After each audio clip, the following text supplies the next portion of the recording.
Agora eu explicando a guerra de duas mulheres. Parece que eu não sou constipado.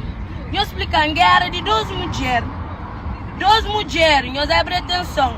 Agora mãe, você toma vergonha na cara, eu.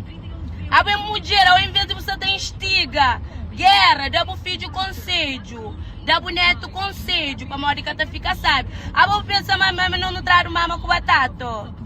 Mas toma juízo, eu tomo juízo um vez na vida, um vez de mudar o neto, com o filho conselho, você testiga a guerra. Eu tomo juízo, isso é mulher, eu. Me conheço, nós é duas mulheres, nós dois que tem que estar resolvido. Agora, quando eu bem pensa, mas eu também juntando a mim. Nós que está juntando a mim, nós que está juntando a mim. Nem quem nós tenta, nós fazemos o que nós crê. Nós contra comigo, nós juntando a mim, eu sou esse merda que está tendo que estar ali.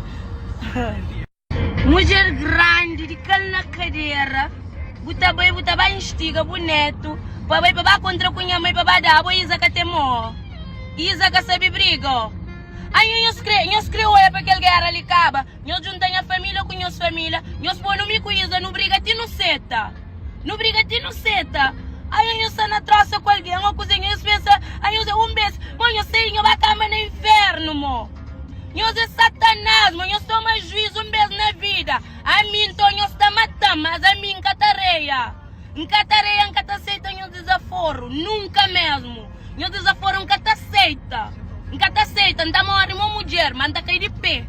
Nós estamos na brincadeira, cozer. Vai quando coitado, minha mãe, que minha mãe tem a ver com briga. Você só toma juízo, mo. Denilson, tá saindo caro. A Nala tem filho macho. A Nala tem filho macho, tem tronco filho macho. Agora que sabe, o juiz boreja. Ninguém sabe em